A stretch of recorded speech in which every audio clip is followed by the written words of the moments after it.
La prière et le jeûne sont deux pratiques spirituelles souvent évoquées, mais rarement comprises dans toute leur profondeur et leur puissance. Pour beaucoup, la prière se résume à une simple requête adressée à Dieu, tandis que le jeûne est perçu comme un acte de privation temporaire. Pourtant, selon le docteur Myles Munroe, ces disciplines vont bien au-delà de ces définitions superficielles. Elles représentent un partenariat divin entre l'homme et Dieu, une collaboration où l'homme donne à Dieu la permission d'intervenir sur terre par la foi. Dans cette exploration, nous plongerons dans les enseignements du docteur Munroe pour découvrir comment la prière et le jeûne, lorsqu'ils sont pratiqués avec compréhension et intention, peuvent libérer une puissance transformatrice dans nos vies et dans le monde qui nous entoure. Avant de commencer, abonnez-vous à la chaîne et activez la cloche de notification pour ne rien manquer des prochains messages inspirants. La prière est en réalité une licence terrestre pour une interférence céleste. Qu'est-ce que la prière? Pensez à ce que cela signifie. La prière est l'autorisation donnée par l'homme à Dieu d'interférer dans les affaires de la terre par l'intermédiaire de la foi humaine. Dieu ne peut pas faire sur terre ce que vous ne croyez pas qu'il peut faire. Le Christ dit, que ce soit selon votre foi. Ainsi, ce qui se passe ici dépend de ce que nous croyons. Dieu peut faire. Plusieurs fois, lorsque Dieu parlait aux humains, il leur disait ce qu'il voulait faire. Puis il disait, « Croyez-vous que je peux le faire ?» Le mot « croire » est le mot pistis en grec, c'est le mot que nous traduisons par foi. Selon votre foi, je peux le faire. Une fois, la Bible dit que Jésus-Christ est allé dans sa propre ville natale, Nazareth, mais il n'a pu y faire aucun miracle parce que les gens ne croyaient pas en lui. Pouvez-vous imaginer que toute la puissance de l'univers était dans un corps marchand dans votre village et ne pouvait pas vous guérir parce que vous ne croyez pas? Ce que fait l'homme peut bloquer Dieu ou le libérer. Bien sûr, des questions vous viennent à l'esprit. À qui priez-vous? Que priez-vous? Et si votre prière sera entendue, ou si elle est entendue du tout? Ce sont des questions que le Christ lui-même a posées aux pharisiens. Il leur a dit, « Vous priez et vous pensez que vous pourriez être entendus à cause de vos nombreuses paroles. » Il parlait à ces chefs du judaïsme qui priaient Jéhovah, le Dieu qu'ils servaient.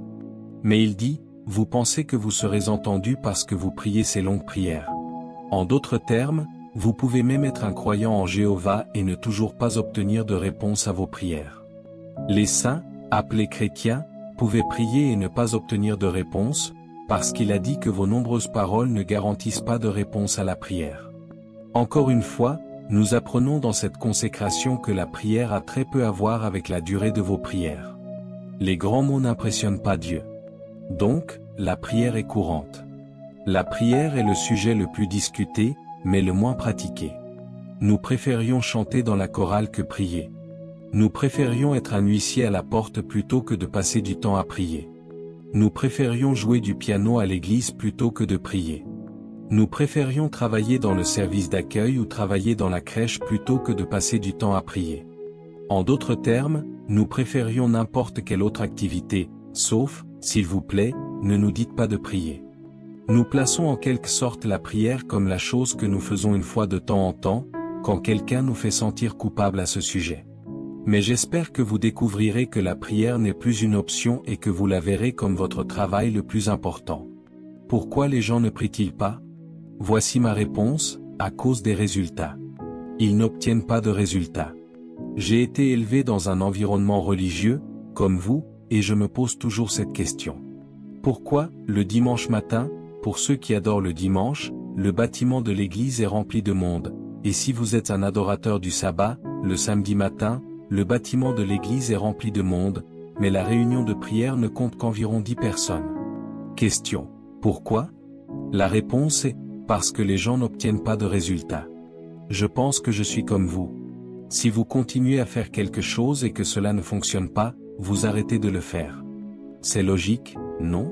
C'est comme aller à un distributeur de soda, mettre vos pièces de 25 cents, appuyer sur le bouton, et rien ne sort. Vous mettez encore quelques pièces de 25 cents, appuyez sur le bouton, et rien ne sort. Maintenant, après 4 ou 5 $, j'espère que d'ici là, vous comprendrez qu'il vaut mieux laisser cette machine tranquille. Eh bien, c'est comme ça que la prière est perçue pour la plupart des gens. Ils ont prié, ils sont allés à une réunion de prière à un moment donné.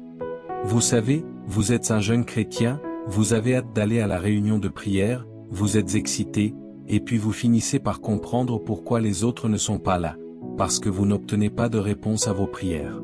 Ces vieux prient, rien ne marche, vous n'obtenez aucune réponse, vous ne voyez aucune preuve qu'il y ait une sorte de réponse de Dieu. Alors vous commencez à dire que ça ne marche pas, et donc vous abandonnez. C'est pourquoi les gens ne prient pas, parce qu'ils n'obtiennent pas de réponse. Mais voici ce que j'appelle le principe de la prière. Sans Dieu, l'homme ne peut pas, et sans l'homme, Dieu ne le fera pas. Il y a des choses que Dieu veut faire sur terre pour son royaume. Il veut que son royaume vienne sur terre, mais il ne peut pas le faire sans l'homme, et l'homme ne peut pas le faire sans Dieu. En d'autres termes, la prière est vraiment un partenariat entre le divin et l'humanité. Dieu a besoin de vous, et vous avez besoin de Dieu. Le fait est que ce qui se passe sur terre ne dépend pas vraiment de Dieu, cela dépend de vous. Quand j'ai appris cela, je suis devenu une réunion de prière marchant sur deux jambes. Chaque minute, je prie tout le temps. Je ne vais pas à la réunion de prière, je suis une réunion de prière. Quiconque traîne autour de moi m'entendra prier tout le temps. Certains pourraient juste dire, Jésus est Seigneur. Je prie, Jésus est Seigneur. Je l'appelle dans mon environnement tout le temps. Pourquoi? Parce que Dieu ne peut rien faire sur terre sans qu'un humain ne lui donne la permission. Laissez-moi citer une écriture qui le prouve. Jésus a dit, là où 2 ou 3 sont assemblés en mon nom, je suis au milieu d'eux. Simple déclaration, implication profonde. Il nous dit que le ciel veut faire beaucoup de choses sur terre, mais le ciel attend qu'au moins 2 humains se réunissent et s'accordent dans la foi et la prière sur quelque chose sur la terre. Nous ne nous rencontrons pas pour nous mettre d'accord, Dieu ne peut pas libérer ce qu'il veut faire sur la terre. Alors nous lui donnons la licence. Il est nécessaire pour nous de prier pour que Dieu fasse ce qu'il veut, et c'est pourquoi, quand nous parlons des clés du royaume, je veux lire les paroles de Jésus lui-même.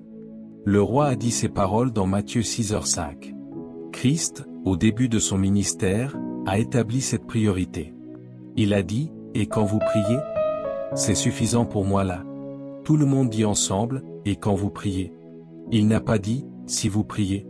Si je vous dis, et quand vous venez, vous pouvez obtenir telle et telle chose de ma maison, que dis-je? Je ne demande même pas si vous venez. Et, vous venez, vous êtes certain de venir. Regardez ces paroles. Il n'a pas dit, si vous trouvez du temps dans votre emploi du temps chargé. Mais nous aimons les intercesseurs parce qu'ils s'occupent de ce dont nous sommes coupables, et nous disons, vous priez pour nous, nous allons regarder la télévision. Donc, pendant la réunion de prière du soir, tout le monde est à la maison en train de boire son soda et de regarder la télévision pendant que quelques personnes âgées prient. Ce n'est pas la volonté de Dieu. Jésus a dit que les hommes partout devraient toujours prier. Tous les hommes partout. Il n'a pas dit, quelques spécialistes choisis. La prière n'est pas un ministère pour quelques-uns, c'est une nécessité pour tous. Maintenant, ne vous méprenez pas. Les gens devraient prier pour vous, et je remercie Dieu que les gens prient pour moi tout le temps. J'ai des gens qui intercèdent pour moi, et mon garçon, je remercie Dieu pour ça. Mais je ne devrais jamais penser qu'il pourrait remplacer ma prière pour moi-même. J'espère que ce jeûne changera votre attitude envers votre vie de prière. La prière est une nécessité. Je veux mettre ça ici pour que vous vous en souveniez, parce que certains d'entre vous ont des livres sur la prière dans votre maison. Les livres de prière sont comme des livres de cuisine. Combien en avez-vous? Des livres de cuisine. Tous les livres de cuisine.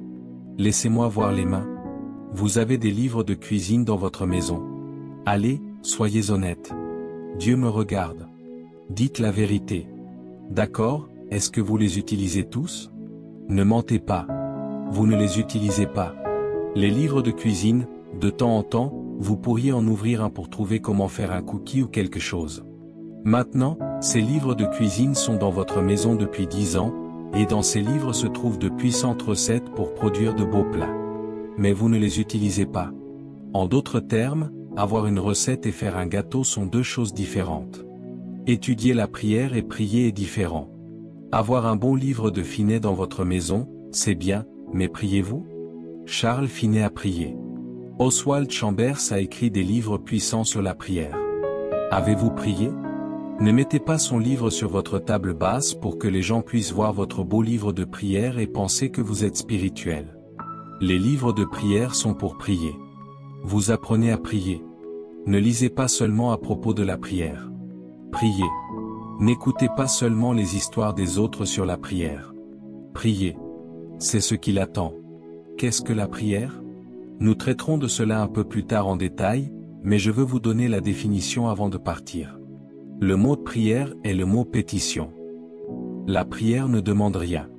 La prière est plutôt un appel ou une demande basée sur des droits légaux. Dieu ne veut pas que vous traîniez autour de son trône à mendier pour rien. Il veut faire des affaires avec vous. Il a des choses à faire sur terre, et vous vous positionnez maintenant dans une consécration afin qu'il puisse enfin trouver un canal pour les faire passer. Vous allez apprendre que le jeûne est intéressant. Le jeûne. Je me souviens quand j'ai commencé à apprendre à jeûner. J'ai appris à jeûner de ma mère et de mon père, mais ma mère en particulier. Elle avait des livres dans la maison écrits par des hommes comme Schambach et A. Allen et tous les Roberts. Et je n'arrêtais pas de penser que ces hommes avaient tellement de pouvoir spirituel que je voulais ce pouvoir. Et ils avaient l'habitude de dire que vous deviez payer un prix, et j'ai commencé à l'étudier. Puis j'ai commencé à le faire à l'adolescence, et ma vie a basculé quand j'ai fait mon premier jeûne de 7 jours. C'est à ce moment-là que j'ai écrit une chanson qui s'appelle « Vivre avec Jésus de l'autre côté ». J'étais en jeûne, et j'ai commencé à comprendre que le jeûne était comme un piston, c'était comme du drano pour une vie humaine. Et j'ai découvert que la nourriture est comme de la rouille dans un tuyau qui obstrue le trou. Plus vous mangez, plus le trou dans la bouchée se rétrécit, jusqu'à ce que vous deveniez tellement obstrué que Dieu ne peut rien faire passer. Vous avez compris l'image, vous êtes tellement obstrué physiquement que mentalement vous ne pouvez même pas penser correctement. Votre mentalité est affectée. Votre santé a été ralentie. Vous vous fatiguez à monter des marches. Imaginez une horloge spirituelle, et le jeûne est le seul moyen d'éliminer ces choses. Votre chair est votre plus grande bénédiction et votre plus grande malédiction. C'est une bénédiction parce que vous en avez besoin pour vivre sur terre. C'est une malédiction parce qu'elle peut devenir votre souverain. Le jeûne remet votre corps là où il appartient, sous votre esprit. Le jeûne prend votre corps et le soumet à l'esprit. Maintenant, soyons honnêtes. Parfois, vous ne voulez pas bien manger spirituellement. Vous dites à Dieu, je vais jeûner aujourd'hui, mais votre corps commence à vous supplier. En fait, c'est le même jour où il décide d'avoir un repas dans le bureau avec du poulet, des macaronis, des pois et du riz.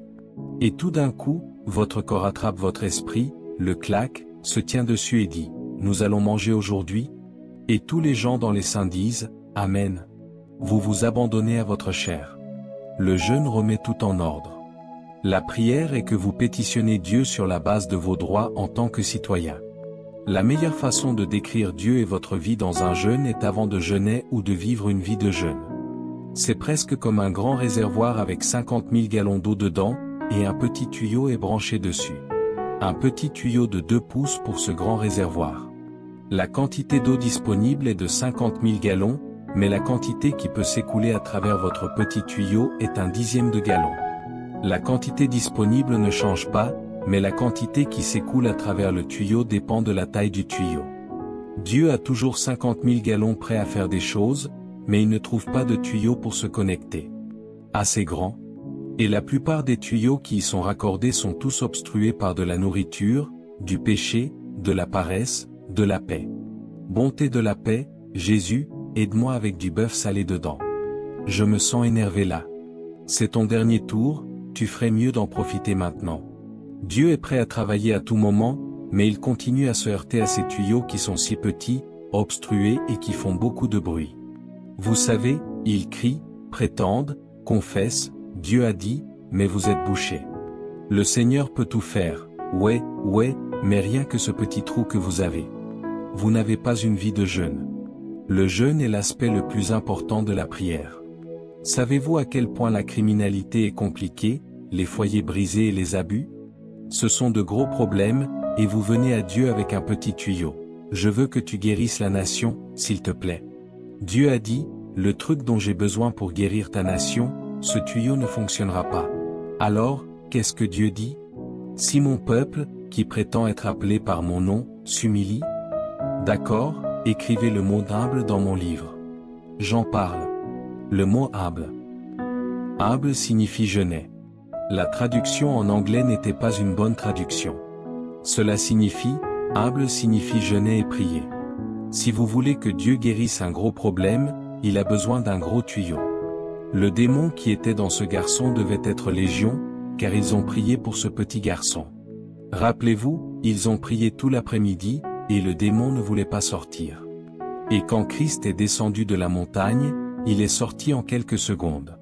Question, que faisait-il dans la montagne? Lisez le verset avant. Il dit qu'il s'est enfui seul pour prier et jeûner. Quand il est descendu, pas de nourriture, les gars là-bas pleins de poissons. Sortez, sortez, démons. Dites, pourquoi? Votre tuyau est trop petit. Je ne sors pas de là, frère. Et la Bible dit que Jésus a juste dit, notre démon est parti. Les disciples ont prié la même prière que Jésus, mais des résultats différents. Et ils ont eu honte. La Bible dit que tout le monde a vu ça, et le lendemain matin, ils étaient à un repas, et ils étaient tous silencieux. Je ne les blâme pas. Ils étaient assis dans la pièce, tout le monde mangeait comme s'ils étaient spirituels. Tout le monde pensait, il nous a juste embarrassés devant tous ces gens. Et l'un d'eux a pris son courage à deux mains, et Pierre a dit, Seigneur, pourquoi n'avons-nous pas pu chasser ce démon hier? Christ a dit, ce genre ne sort pas seulement par la prière. Cela nécessite une grande capacité. Si vous essayez de comprendre quelque chose en ce moment dans votre vie, au cours des 6 derniers mois, peut-être 1 an, peut-être 2 ans, vous avez essayé de travailler sur quelque chose, et il semble que cela ne se brise pas. Je vous donne le plus grand secret maintenant. Si vous savez que vous êtes censé l'avoir, si vous savez que c'est la volonté de Dieu et la promesse dans la parole, si vous savez que c'est le droit légal de Dieu pour vous, si vous savez que vous êtes censé l'avoir, alors vous êtes censé briser cette chose, et vous la brisez en jeûnant. Les choses qui ont été retenues pendant 3 ans vont sortir dans 3 semaines, quand Dieu aura une capacité suffisamment grande. Quand il commencera à couler, chaque démon qui vous retenait sera balayé par la puissance de Dieu qui coule à travers une vie de jeûne. Êtes-vous prêt à jeûner? Dites, oui. Le jeûne est la force la plus puissante dans la prière. Il élargit votre tuyau. Il nettoie toute la saleté. Il efface tout le bouchon. Il enlève tous les obstacles qui vous retenaient. La prière et le jeûne ne sont pas de simples rituels religieux, ce sont des outils puissants qui nous connectent à la volonté divine et nous positionnent comme des canaux pour l'accomplissement des desseins de Dieu sur terre. Comme l'enseigne le docteur Myles Munroe, ces pratiques ne se limitent pas à des mots ou à des actes de privation, mais elles reflètent une relation dynamique et collaborative avec Dieu. À travers la prière, nous donnons à Dieu la licence d'agir dans nos vies, et par le jeûne, nous élargissons notre capacité à recevoir et à manifester sa puissance. En comprenant et en appliquant ces principes, nous pouvons transformer non seulement nos vies personnelles, mais aussi influencer positivement notre famille, notre communauté et notre nation.